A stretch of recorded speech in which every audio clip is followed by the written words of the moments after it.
Hello, everyone. My name is Chris, and I'd like to welcome you to my seminar. Today, we'll be talking about Socrates, and more specifically, we will discuss some of the fundamental leadership techniques that he has utilized to become a more effective leader. Before I really get into introducing the topics, just let me bring up my throat is very sore. I may sound a little bit funny, but regardless, we'll move on. So, many people view leaders as tyrannical and willing to take from those that serve them. But being a leader is often a two-way streak, and benevolent leadership can often be the most effective method of leadership. You have to be able to demonstrate that you very clearly must see a certain level of productivity to achieve what you want. However, you must also show that you are willing to give back to those that help you achieve your goals. For one to become loyal to you, you must present something to offer. This was a clear principle in the leadership style of Socrates. Throughout his utilization of the Socratic method, as well as his clear productivity towards his vision, he was able to travel on his journey closer and closer to what he wanted, as well as have others follow him along the way who also wanted to delve down into their own path of enlightenment. The Socratic method is a term used to refer to a dialectical technique employed by Socrates based on asking and answering questions to stimulate critical thinking and to draw out ideas and underlying presumptions. So the basic form is a series of questions formulated as tests of logic and fact intended to help a person or group discover their beliefs about some topic. One can simplify this method as answering questions with more questions, if you will. This ultimately leads to inconsistencies in values and beliefs as they arise to the surface, which Socrates believed to lead to ultimate truth. Regardless of one's beliefs on ultimate truth, exercising the Socratic method can be very effective. It promotes and engages one in active listening, for one. So active listening is the practice of thoroughly engaging oneself in the statements and beliefs of another that arise during dialogue.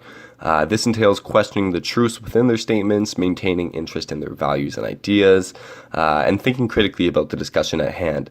So active listening is an outcome of an adherence to the Socratic method and is also exemplified by any effective leader. In order to gain influence on others, they must believe that you have some amount of consideration for them. Whether that is genuine or not is up to you, but it is important that you're actively listening to those you hope to lead, as you must have a legitimate investment in the passions and values that they possess.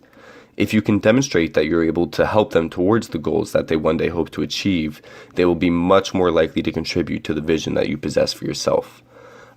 Leadership journeys always lead to growth in both the student and the mentor. It's always a two-way streak, and that's very important. Perhaps the easiest way to begin practicing the Socratic method and begin actively listening is to begin asking yourself why. Why do I enjoy the activities that I do and do the things that I do? Why do I react this way in certain instances? Why do I feel the way that I feel? These are all questions that are simply the beginning of a mental journey. Consistently exercising this technique and following down the rabbit hole that unfolds as you ask these questions can lead to tremendous amounts of self-growth. And so self-growth is the other reason that the Socratic method proves so effective in becoming a leader. Leaders cannot be insecure with themselves. However, this does not mean that leaders are perfect. Leaders can have flaws, and rather than resisting these flaws, they will recognize them and note them as opportunities to improve themselves as a leader or a person. By exercising the Socratic method, leaders can delve deeper into their own desires and values. This journey can be spiritual for some and pragmatic for others, but one thing is for certain. Following this journey will lead to increased self-confidence. This self-confidence is attractive, and others will want to learn how to achieve that same self-confidence. Following the Socratic method proves to be an effective way to procure self-growth and ultimately improve yourself as a leader. Another key characteristic of Socrates that you will see in any other exemplary leader as well is the possession of a clear vision. So Socrates had a clear pursuit, the pursuit of truth. After being told by the Oracle of Delphi that it had proclaimed he was the wisest man in Athens, he set out to prove the oracle wrong. So I quote a story, "He set about questioning everyone he could find, but no one could give him a satisfactory answer. Instead, they all pretended to know something they clearly did not. Finally, he realized the oracle might be right after all. He was the wisest man in Athens because he alone was prepared to admit his own ignorance rather than pretend to know something he did not." So Socrates set out to instill critical thinking and reasoning techniques in students and those around Athens, in hopes that on their journey to ultimate truth, they too could contribute to Socrates' goal of finding truth in life. Having a goal or long-term vision is essential to becoming a leader, as it is what will help you maintain an exemplary image of productivity. So your constant hard work and dedication will be fueled by the rewards of achieving whatever it is you want to achieve. It will make your journey much more fun, and you'll be much less likely to lose motivation as you see yourself constantly creeping closer and closer towards your goals. However, that's not the only benefit of having a vision. There are many leadership benefits to maintaining long-term visions as well. Others who also want to achieve their goals and dreams will begin emulating your hard work. They'll see that you're slowly but surely reaching your dreams, and they'll become inspired to do the same. As well, a leader sharing your vision with them will give them a goal to work towards. As a leader, sharing your vision with them will give them a goal to work towards. So this is very helpful, as many are simply lost without a purpose. Providing this purpose can be the first stepping stone in their leadership journey, and you never quite know where that can take them. With this passion and catalyst for their journey, they'll be much more likely to buy into your organization and feel driven to contribute. Socrates traveled around Athens. He was instilling beliefs and reasoning techniques in his pupils.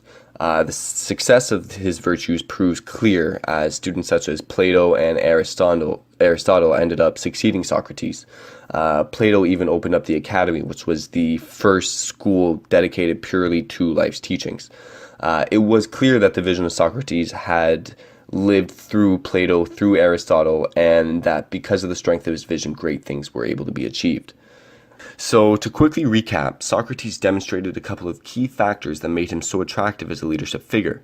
His willingness to delve to the depths of any question or scenario through the Socratic method led him to a great deal of self-growth, which he then procured in those around him. Additionally, he never stopped working towards his long-term vision of achieving ultimate truth, and instead shared this vision with those around him in hopes that they too could help him achieve his goals. I would like to thank everyone for listening to my presentation, and I hope that you can apply some of these leadership skills to your own life as well. I hope you have an excellent day, and thank you very much. I will follow this slide up with the references.